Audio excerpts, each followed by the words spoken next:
Employees earning more than their managers. So यहाँ पे क्या है, ऐसे एम्प्लॉयज को हमें फाइंड करना है जो उनके मैनेजर से भी ज्यादा अर्न कर रहे हो। ठीक है, तो यहाँ पे हमारे पास एक टेबल है एम्प्लॉय की, जिसके अंदर आईडी, नेम है, salary and manager ID, column names हैं। ठीक है, write a solution to find the employees who earn more than their managers. So हमें ऐसे एम्प्लॉयज को फाइंड करना है जो उनके मैनेजर से भी ज्यादा अर्न कर रहे हैं। ठीक है, तो यहाँ पे देखो एम्प्लॉय की टेबल, आईडी, नेम है, सैलरी एंड मैनेजर आईडी है। एंड यहाँ पे आउटपुट में जो है ना एम्प्लॉय का नेम दिखा रहा है जूई, जो कि उसके मैनेजर से भी ज्यादा अर्न कर रहा है। ठीक है, तो ये एक ही ऐसा एम्प्लॉय है जो उसके जो वहाँ के मैनेजर्स से भी ज्यादा अर्न कर रहा है। तो यहाँ पे पहले हम एक्सेल में जाते हैं एंड इसका प्रोसेसिंग देखते हैं कैसे करेंगे। तो यहाँ पे हमारे पास एक ही टेबल है, तो उसी टेबल के अंदर आईडी भी है एंड एम्प्लॉय की आईडी भी है एंड मैनेजर की आईडी भी है। तो इसी टेबल के अंदर हमें कंपेयर करना पड़ेगा। तो इसके लिए हम क्या करेंगे, इसी टेबल को इसी टेबल के साथ में ज्वाइन परफॉर्म करेंगे। लेकिन यहाँ पे हम क्या करेंगे, इनर ज्वाइन परफॉर्म करेंगे, क्योंकि हमें मैचिंग रिकॉर्ड ही चाहिए। जैसे कि अभी आप देखो यहाँ पे एम्प्लॉय की आईडी 1 2 3 4 है, लेकिन मैनेजर सिर्फ 3 और 4 ही है। तो यहाँ पे हमें क्या करना है, जो मैनेजर है वो मैनेजर का एंड एम्प्लॉय की आईडी जो है ना वो सेम, मतलब वो दोनों सेम होना चाहिए, एम्प्लॉय भी वही होना चाहिए एंड मैनेजर भी वही होना चाहिए। इसीलिए हम यहाँ पे कंपेयर करेंगे, इसीलिए हमें यहाँ पे इनर जॉइन परफॉर्म करना पड़ेगा। ठीक है, तो यहाँ पे हमें क्या करना है, इसी टेबल का जब हम इसी टेबल के साथ इनर जॉइन परफॉर्म करेंगे, किस बेसिस पे, मतलब पहले हम इसको समझेंगे एम्प्लॉय एम्प्लॉय की टेबल। ठीक है,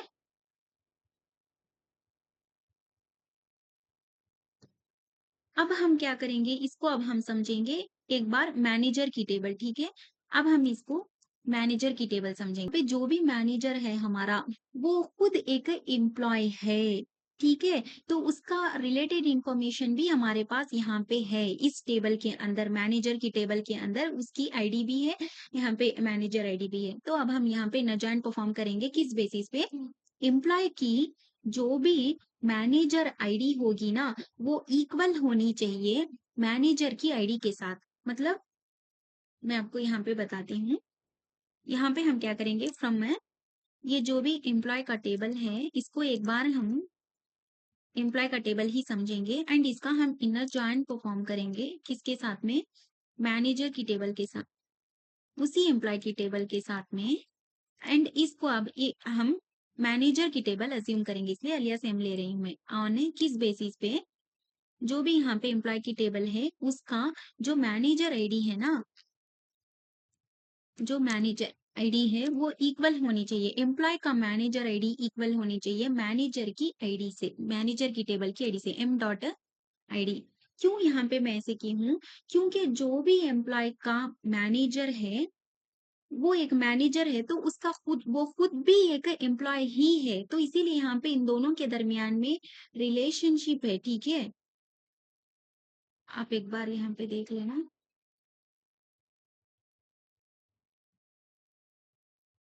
इन दोनों को हम यहाँ पे क्या कर रहे हैं, कनेक्ट कर रहे हैं। ठीक है, क्योंकि जो भी एम्प्लॉय है, जिस जिस भी एम्प्लॉय का जो भी मैनेजर है ना, वो मैनेजर खुद एक एम्प्लॉय है, तो एम्प्लॉय की उसकी आईडी भी रहेगी, तो मैनेजर की आईडी एंड एम्प्लॉय की आईडी इक्वल यहाँ पे होनी चाहिए। ठीक है, तो यहाँ पे हो गया।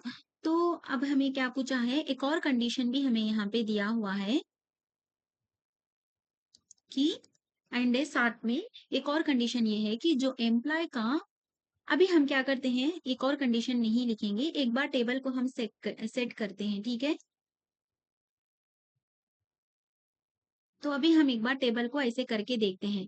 जब हम एम्प्लॉय का मैनेजर की आईडी को कनेक्ट करेंगे मैनेजर की टेबल की आईडी के साथ में, तो क्या होता है, तो सबसे पहले हमें तो चाहिए था इनर जॉइंट, मतलब इसके भी अंदर के मैचिंग रिकॉर्ड्स ही आएंगे। ठीक है, सिर्फ और सिर्फ मैचिंग रिकॉर्ड्स आएंगे। तो हमें यहाँ पे क्या करना है, जो यहाँ पे 3 है, यहाँ पे भी 3 है, तो मैच कर रहा है। ठीक है, इस 3 का मैं आपको बता रही हूँ, यहाँ पे आप देखो, इस 3 के साथ में यहाँ पे कनेक्शन है। ठीक है ना, फिर उसके बाद में यहाँ पे ये 4 है मैनेजर की आईडी, तो यहाँ पे एम्प्लॉय की आईडी जो है ना वो भी 4 है, तो यहाँ पे हम एक और कलर दे देते हैं। ठीक है, तो यहाँ पे ये है। तो ये दोनों ही हमारे मैचिंग रिकॉर्ड्स हैं।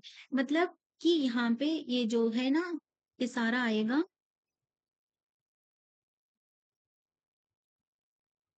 ये सारा आएगा एंड इस टेबल के अंदर से ये सारा रिकॉर्ड आएगा। तो हम एक बार ऐसे बना के देखते हैं कैसे आता है। यहाँ पे एक बार आप देखिए, ये आ गया। देन यहाँ से ये, देन फिर यहाँ पे ये सारा रिकॉर्ड आएगा। देन ये 4 वाला रिकॉर्ड आएगा। ठीक है? तो अभी आ गया है। अब एक और अब यहाँ पे इतना आ गया। अब हमारा एक और कंडीशन भी था। एक और कंडीशन हमारा क्या है? जो भी एम्प्लॉय की सैलरी है, वो ग्रेटर देन होनी चाहिए मैनेजर की सैलरी से। तो यहाँ पे हम क्या करेंगे? ई डॉट एम्प्लॉय की सैलरी जो भी है, वो ग्रेटर देन होना चाहिए मैनेजर की सैलरी से भी। तो अब हम यहाँ पे देखते हैं। अब यहाँ पे ये जो है ना, ये सारा एम्प्लॉय का रिकॉर्ड है, यहाँ पे ये मैनेजर का रिकॉर्ड है, ठीक है? तो यहाँ पे 70,000 है, यहाँ पे 60,000 है, ठीक है? तो यहाँ पे आपको डाउट ना आए इसलिए एम्प्लॉय का टेबल है ये, एंड यहाँ पे ये मैनेजर का टेबल है, इससे रिलेटेड रिकॉर्ड है, ठीक है? आप अब देखो यहाँ पे फिर से हम यहाँ पे फिल्टर करेंगे। क्यों? एंड के साथ एम्प्लॉय की सैलरी ग्रेटर देन होनी चाहिए मैनेजर की सैलरी से भी। यहाँ पे एम्प्लॉय की सैलरी 70,000 है, तो यहाँ पे मैनेजर की सैलरी 60,000 है, मतलब कि एम्प्लॉय की salary is greater than manager की सैलरी। तो यहाँ पे क्या हो जाएगा? फिर से फिल्टर लगाने के बाद हमारा ये रिकॉर्ड यहाँ पे आ जाएगा, ठीक है? देन उसके बाद में सेकंड रिकॉर्ड भी हम चेक करते हैं। यहाँ पे 80,000 है एम्प्लॉय की सैलरी, तो मैनेजर की सैलरी 90,000 है। तो यहाँ पे मैनेजर की सैलरी ही ज्यादा है, एम्प्लॉय की सैलरी कम है। मतलब हमारा कंडीशन यहाँ पे मैच नहीं कर रहा है, तो हम इसको नहीं लेंगे। यही कंडीशन हमारा मैच हुआ है, जिसमें से इसका जो सैलरी है वो ग्रेटर देन है मैनेजर की सैलरी से भी। तो इसमें से भी हमें क्या पूछ रहा है? सिर्फ और सिर्फ एम्प्लॉय का नेम पूछ रहा है, ठीक है?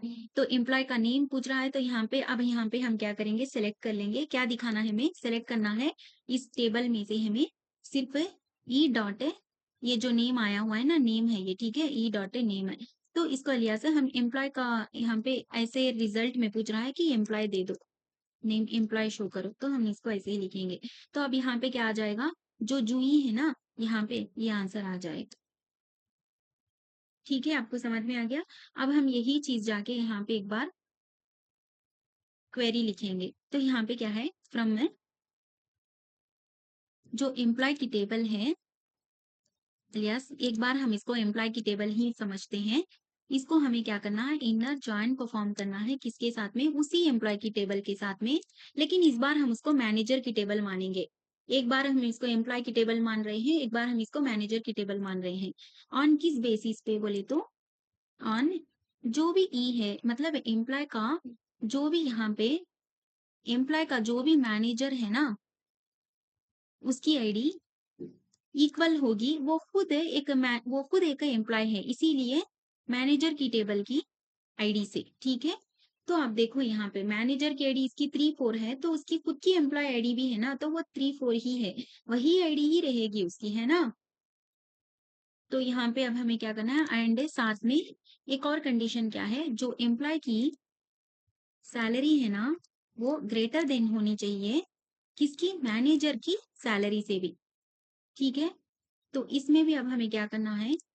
सिर्फ आप सेलेक्ट करो इसमें से भी, एम्प्लॉय का सिर्फ नेम दे दो हमें, उसको भी यहाँ पे एज अ एम्प्लॉय शो करो, ऐसे बोल रहा है। तो अब हम इसको एक बार रन करके देखते हैं।